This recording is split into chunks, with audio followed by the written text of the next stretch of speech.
waa baax na waa nan laay togg ndogu tey. ah xamoo ko toggal neexa ndogo. waa nijaay neexa ndogu moom mooy lan. xamoo neexa ndogo góor gi borom 2 pattes et des laafes kokoriko. waa nijaay nag sonn nañ chaque jour ginaar yow daal boo yoree xaalis rek mu feeñ. nijaay daal ñun dañoo sonn. noppil ak sa bopp bu gàtt bi. yow dëkk ba laa lay delloo nga dem di tay cere di xam ay matt di togg ay ñankatang ak ay duutiir. Malik mon fils taxawal ma am lu ma la wax balaa ngay dem. waa père naka koor gi yaa ngi tëdd. tëdduma de damay feey. je suis au milieu de l'océan Atlantique. père yow looy teg nii. je te jure Malik sànq damaa feey ba si yàgg rek ma gis benn jënu coof. après mu bëgg ko napp rek ndekete requin la. requin mbaa lekku la rek. lekk fan damaa ñam samay tànk daw laa def ba génn géej gi. si biir géej gi océan Atlantique nga daw ba génn. mais bien sûr Malik su ma requin bi lekkoon doo ma gis ma toog fii di wax. père yow dafa mel ni koor gi moo tax ngay déliré waa waxal loo may doyee dama yàkkamti. Moodu dëxa laa lay doyee.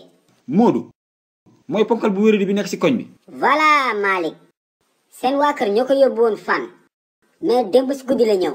xam naa ni moom dafay xencu ginaar koñ bi ku togg ginaar mu xam ko te tey sa yaay dafa togg ginaar. waa léegi man loolu lan laa ci mën. dama bëgg su fi ñëwee di laajte ginaar rek nga tiitalal ma ko dégg naa ñemewul xaj. waa ok père loolu du problème dinaa ko gérer mais da nga may jox junni de. loolu du problème Malik yow gérer rek defal li ma la sant.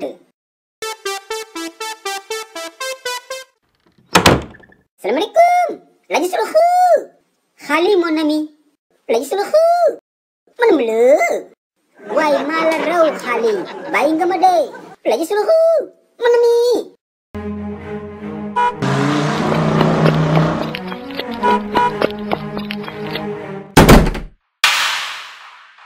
salaamaaleykum.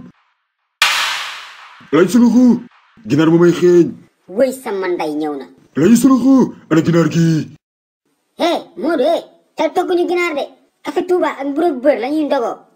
dëgg ginaar ma may xeeñ. tey ma tey.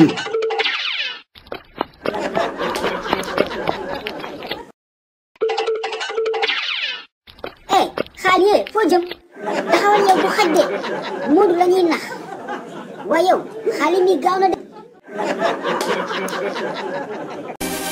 xew-xew amatina de xale yi seen livre les courses de Suluxu ñëwati na tome 2 ak tome 3 bi génn na de waaw te bii ba dafa ànd ak lu bees tak non seulement dañu yokk page livre yi ba 60 waaye dafa amaale ay question de compréhension pour améliorer intelligence xale yi livre Suluxu bu bees bi am na solo de mani ku gaaw la def commande doo am si livre yi de xale yi gaaw leen woo seen papa ak seen yaay ñu defal leen commande si numéro boobee ngeen di gis man moom defal naa commande sama doom ak samay jarbaat yàgg na ku yéex ñaar gaaw leen